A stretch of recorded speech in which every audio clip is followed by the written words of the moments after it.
기도에 대한 우리의 믿음이 아닐까라는 생각이 들어요. 뭐냐면은 구체적인 예를 들면은 우리가 기도할 때 어떠한 마음을 가지고 하나님 지금 우리 상황 속에서 이러이러한 것들이 필요하고 또 하나님 저는 좀 이러이러한 상황 속에 있고 하나님의 힘이 필요하고 하나님의 은혜가 필요하고 하나님의 사랑이 필요합니다라고 고백하면서 기도하고 간구하지만은 사실은 기도할 때와 기도하고 난 다음의 마음은 많이 달라져 있는 것 같아요. 그러니까는 기도할 때는 어떤 절박한 심정으로서 하나님에게 간구하지만은 기도가 끝나면은 그런 마음들은 온데간데 없고 현실 속에 있는 우리의 상황들을 보게 되는 것 같아요.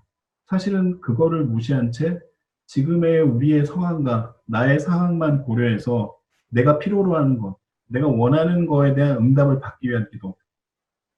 그리고 그분의 음성을 듣기보다는 나의 요청과 나의 간구가 중심이 되는 그런 기도가 아닌가라는 생각이 들어요. 소리 음성이라는 차원에서보다는 관계적인 차원에서 저는 좀 주의를 했어요. 그러니까 직접적으로 하나님과 나와의 관계, 하나님과 우리 인간의 공동체 간의 관계, 이것이 어떤 긴밀한 어떤 소통의 일환으로 그것이 어떠한 형태든지 간에 일단 관계성이 하나님과 나와의 관계가 바로 이루어지는 그 순간에 어떠한 커뮤니케이션 수단이 됐던 그것이 하나의 하나님의 음성이겠다 싶어서 우리들 사람 그게 뭐 부부든 남녀든 친구든 관계라고 했을 땐 첫 번째로는 서로의 존재가 인식이 돼야 되고 이해를 할 수 있어야 되고 결국에는 결정적으로 커뮤니케이션이 돼야 되잖아요. 대화가 돼야 되잖아요. 그를 위해서는 상대가 누군지를 알아야 되고 내가 어떤 사람인가 또 알아야 되고 그러니까 하나님을 경험해 본 적이 없는 게 아니라 사실은 그 언어를 구사하지 못했다라는 거죠. 그러니까 마치 우리가 뭐 예를 들어 뭐 태국어를 누가 막 하는데 그 태국어는 나한테 분명히 들리는 거지만 그 언어를 이해하지 못하면 뭐 소용이 없는 거죠. 그러니까 인간의 그런 언어를 배우는 것과는 다른 개념이겠지만 관계라는 측면에 있었을 때 서로에 대해 이해해야 되고 서로가 쓰는 언어를 이해할 수 있어야 되고 그럼 그 언어를 어떻게 이용하느냐 하는데 방법은 사실 다양하지만 결국에는 일단 3장까지 나오는 내용을 정리를 해보면 결국에는 그 답은 성경 안에 있는 것이고 그러니까 우리가 성경을 잘 읽고 잘 이해해야 하는 것이고 그리고는 그 또 말씀해 주신 바대로 하나님과의 관계 밖에 있는 그 수많은 관계들 속에서 사실은 하나님이 여전히 말씀을 하신다. 정말 생생한 인간적인 관계라고 했을 때 그 관계에 있어서 우리가 추구해야 하는 게 뭘까? 그러니까 마냥 우리가 갓난애기고 막 하나님 엄마 아빠 같은 그런 존재가 아니라 결국엔 우리도 자라나야 되고 성장을 해야 되고 그러나 그 관계에 있어서는 우리가 철저히 겸손해야 한다라는 거 그게 좀 저한테는 굉장히 큰 울림이 있었던 것 같아요. 저는 이제 아까 제가 좀 방금 읽어드린 우리의 진정한 삶은 하나님이 우리 영혼 안에서 지속적으로 말씀하심으로 이루어진다. 사실 제가 경험한 이제 하나님의 음성은 그랬던 것 같아요.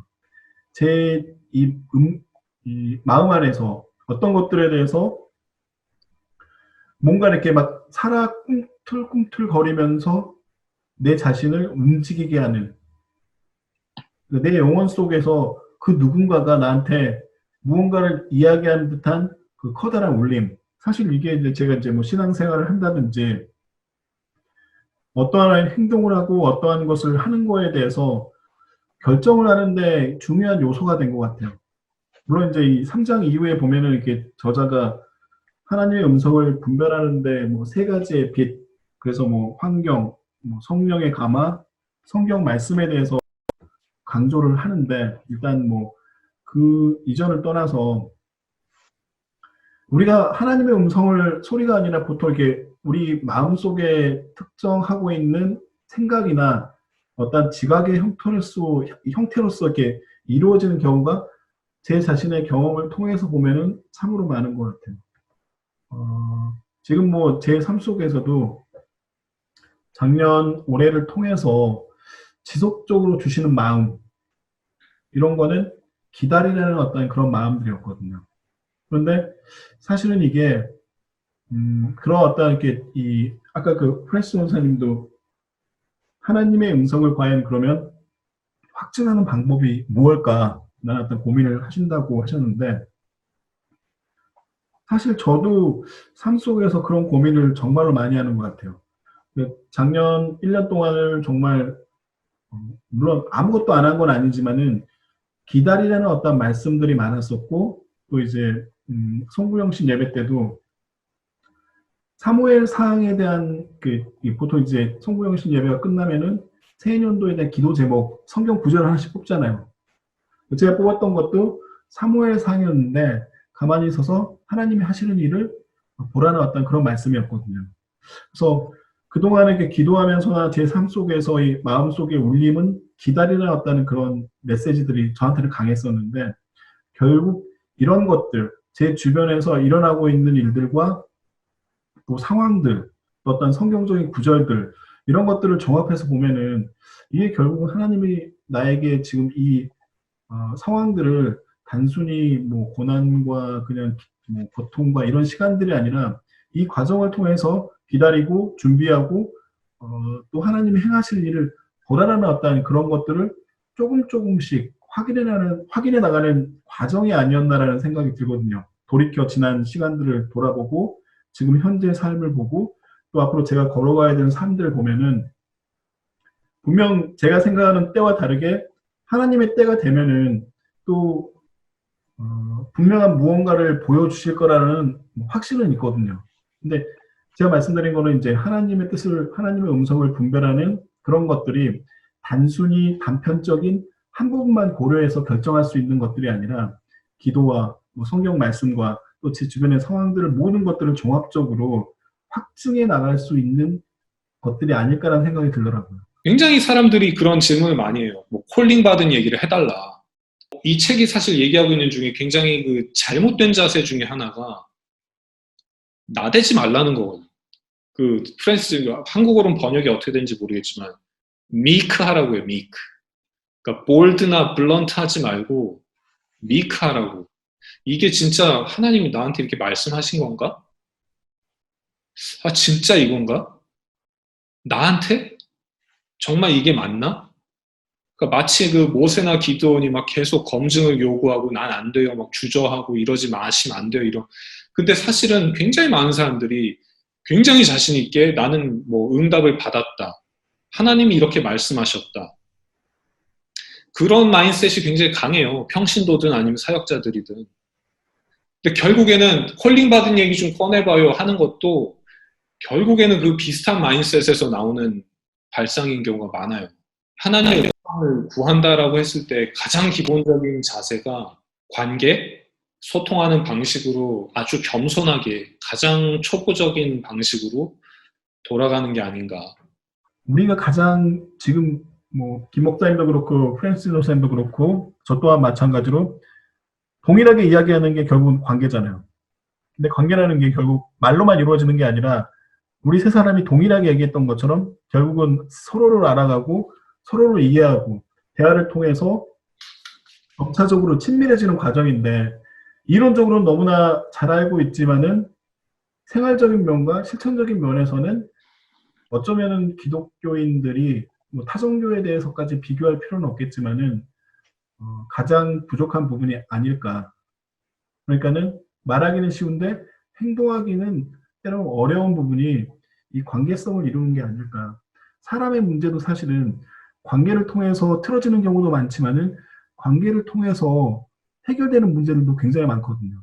근데 너무나 이제 이런 부분들에 대해서 우리가 실천적으로 간과한 부분에 대해서는 좀 깊이 있게 생각을 해보자 라는 맥락에서 잠깐 관계에 대해서 다시 한번 이야기를 하고 싶었습니다. 제가 이렇게 신학교 다니면서 주변에 있는 한국인 목사님들하고 대화하는 게 사실은 굉장히 어렵더라고요. 힘들더라고요. 정확하게 표현은. 그게 뭐냐면은 일단은 그분들이 생각하는 어떤 신학과 신앙과 제가 생각하는 거에 대해서, 물론 우리 세 명도 공감하는 부분이 클 수는 있겠지만은 때로는 미세하게, 때로는 굉장히 크게 차이나는 부분들이 많을 거라고요. 근데 이 차이에 대한 갭을 어떤 식으로 극복을 할 거냐.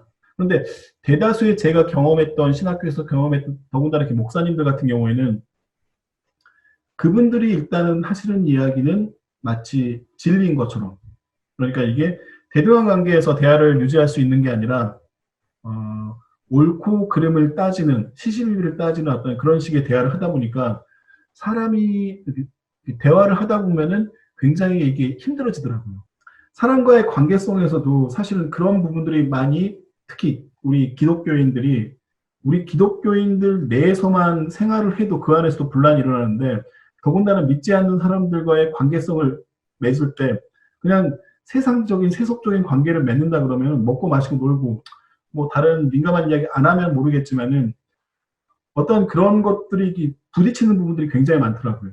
그런데 먼저 그 사람들이 생각하는 부분들에 대해서 나하고는 정말 다르지만은 받아들이고 수용하는 부분보다는, 이해하려고 하는 부분보다는 일단은 반박하고 반론을 제기하고 그 다음에 뭔가를 가르치려고 하는 경향들이 다들 있더라고요. 저를 포함해서. 그러다 보니까 뭐냐면은 본질은 하나인데 불필요한 것들에 대해서 너무나 힘을 많이 빼는 것 같아요. 관계성을 맺을 때. 그러니까 내가 정말로 사람들과의 관계에서 나의 자존심과 내가 믿고 있는 것과 여기에서 타협할 수 있는 게 있고 정말로 타협할 수 없는 게 있겠죠. 그런데 분명히 타협할 수 있는 것들, 내가 그냥 이해할 수 있는 것들에 대해서도 불필요하게 서로 힘을 빼고 있다는 거죠. 근데 이런 것들이 논리적으로 이 사람을 내가 제압할 수 있을지 모르겠지만은 관계를 깨트리는 가장 큰 요인이라는 생각이 드는 거예요. 더군다나 이제 한국 사회는 모르겠어요. 이제 서구 같은 경우에는 이런 디베이션이 익숙해져 있는 문화다 보니까 이런 것들에 대해서 익숙할 수는 있겠지만은 특히나 이 한국 사회, 뭐 외국인들도 뭐 마찬가지 경향이 있겠지만은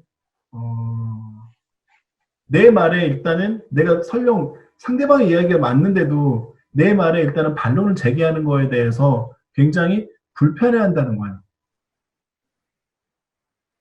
때로는 설령 저 사람이 하는 얘기가 쓸데없는 이야기고 내 생각과 다른 이야기인데도 그 앞에서는 이해하려고 하는, 들으려고 하는, 최소한 이해하려고 하는 모습을 보이는 게 관계에서의 가장 중요한 게 아닐까.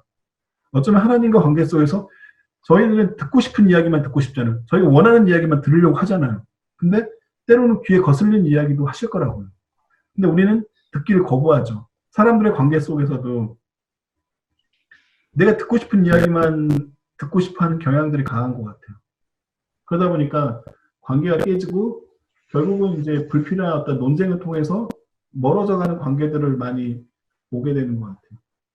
하나님의 음성을 저는 사실 어떻게 듣느냐, 그걸 정확하게 저는 기술할 수가 없을 것 같아요. 저는 지금 현재로서는. 그러나 하나님의 음성을 간접적으로는 우리가 체험할 수 있다. 그거는 저는 성경 말씀을 직접 내 삶에 사람들과의 관계 속에서 실현하면서 펼치는 것이 나는 하나님의 음성을 간접적으로 들을 수 있다는 생각을 갖거든요. 그래서 인간 관계에 있어서 하나님의 어차피 인간 스스로는 또 하나님의 형상을 타고났기 때문에 간접적이나마 인간 관계 속에서 하나님의 형상을 또한 우리가 찾아볼 수 있다. 저는 그래서 믿음의 약한 발로일 수는 있지만 저는 말씀을 삶 가운데 우리가 익혀 나갈 때 특별히 인간관계에서 다니엘 전도사님이 그때 말린 건 아니에요. 야, 너 이 생각이 잘못됐어. 그건 아니야라고 한 건 아니고 굉장히 차분하게 내가 포인트가 아니라는 식으로 얘기를 굉장히 길게 하셨었어요. 지금 생각해보면 그게 하나님의 음성이었던 것 같아요. 저한테는. 초반에는 그 성경을 어떻게 접해야 되는가, 이해해야 되는가에서도 얘기를 하지만 결국에는 그 하나님의 음성을 듣는 방법에 다양하다. 첫 번째로 다양하다. 어떻게 성경을 통해서도 말씀을 하지만 결국에는 공동체와 신앙의 교제 가운데서도 분명히 말씀을 하신다. 그 신앙의 교제가 뭐예요? 그것도 결국에는 그 수많은 관계들이잖아요. 내 삶과 신앙을 둘러싸고 있는. 그러니까 그 관계가 다시 한번 중요한 거죠. 정말 그 다니엘 전도사님이 저와 좋은 어떤 펠로우십과 프렌십이 있으니까 그런 대화가 되는 거죠. 그런 얘기를 해줄 수 있는 거고 그런 얘기를 들을 수 있는 거고. 아직도 기억이 나는 게 그 얘기를 할 때 저는 정말 못마땅했거든요. 그 얘기를 듣는 순간은 건강하지 못한 관계였다면 그런 대화가 안 됐겠죠. 어떤 신뢰가 쌓여있지 않고 그런 우리 안에 프렌십이 없다라면 뭐 그런 대화가 또 안 됐겠죠. 그래서 저는 오늘의 제가 그 책을 읽고 내리는 결론은 그 프레퍼스에서도 이 사람이 얘기를 하지만 우리가 어떤 사람이 되는가가 키인 것 같아요.